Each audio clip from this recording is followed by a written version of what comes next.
So immediately off the bat, I'd just like to rewind a couple of months, if that's all right.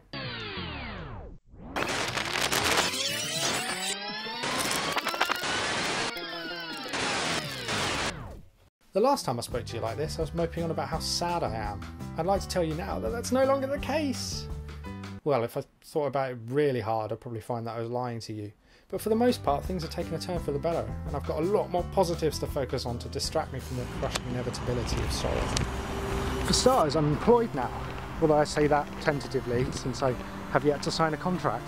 It came through with a slew of other positive responses to job applications, but sadly none of them was fruitful as this one. There was one company though that shall remain nameless lest their representatives be watching, that emailed me asking if I found the salary for the position I applied for agreeable. I did try not to get my hopes up, but it did all seem rather encouraging. Why email me about salary if you're not even going to at least offer me an interview? People often ask me. No, they don't. Ali, why are you so pessimistic? This is why. But enough about that nonsense, since I have adventures to discuss. On a weekend in November, I travelled up to the Yorkshire Dales with a group of friends for some fun, mostly drunken frolics, and some less fun lots and lots of walking.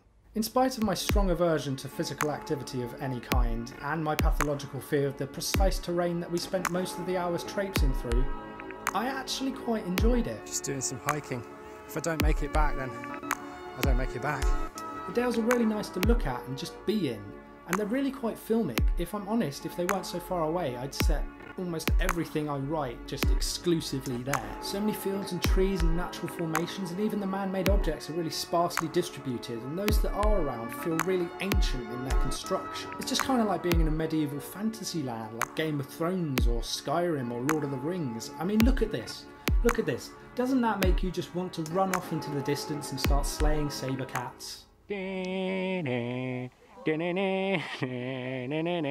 we were there, we also went to the Wensleydale Creamery, which anyone that's familiar with Wallace and Gromit will vaguely be aware of. It's quite good there. You learn about cheese, and then you get to eat the cheese, and then there's a gift shop where you can buy cheese and cheese-related items, and then there's a restaurant where they serve cheese. There's a lot of cheese. Also, I have to tell you this, in the restaurant there's a big window where you can see the view onto the Dales, and lots of us wanted to take a photo of it. So basically everyone at the table ran off to get a photo of this except me and this one guy, and I wanted to get a photo too, but I felt bad leaving him on his own. But he insisted that I go, so I quickly ran over to the fire exit that everyone had gone outside via, that had just recently been shut by a family that was sitting on a table really close to it because obviously they didn't want the draft or whatever. So I sort of crept up and sheepishly opened it like, sorry, I also want to go out and get a photo. But what I'd missed by having sat at the table up until this point was that one of the waitresses had told everyone that the decking outside the door was really quite slippery and to be really, really careful. So I stepped out and immediately fell over in front of this whole family, like a big reunion-sized family, not just 4 people on a day out, that I was already kind of embarrassed by having to open the door next to that they just shut. So basically everyone in that restaurant saw me go down like a sack of potatoes and had a right good laugh. I probably made everyone's day. I'm just glad I didn't critically injure myself, and also that I managed to get this photo. And that's the story of my trip in Yorkshire. Speaking of terrifying incidents that could have potentially hospitalised me, I fainted on a train. You know that job I mentioned? Well, it's in London. Well, it's based in London. Thankfully, I can work remotely. But every so often I do have to go in.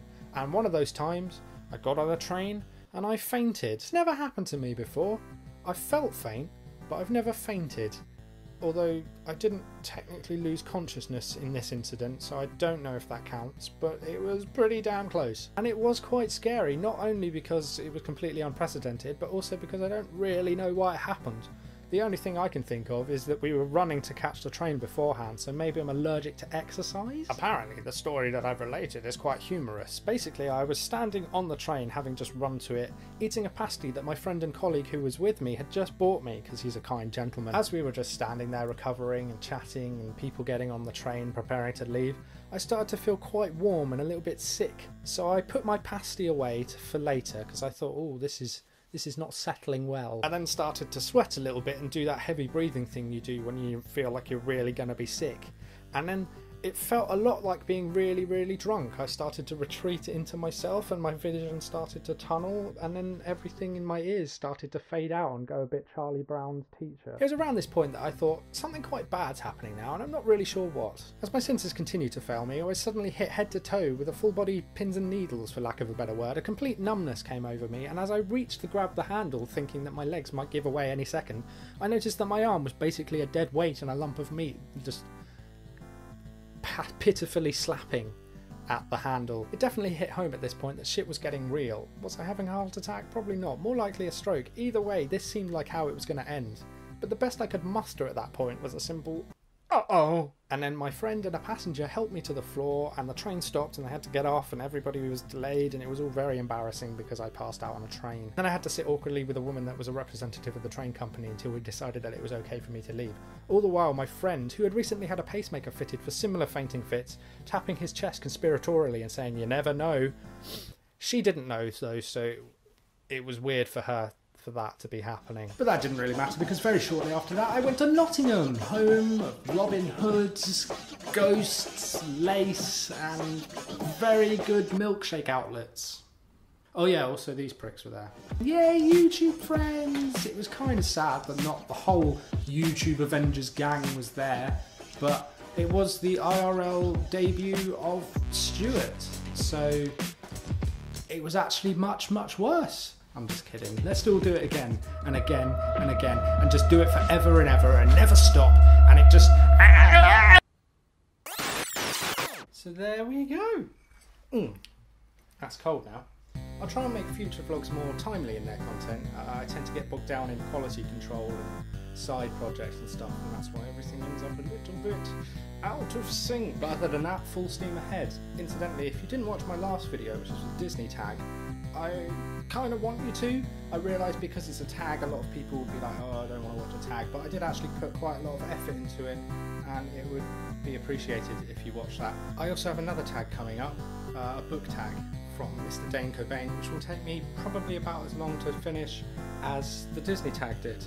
So that'll be out next year.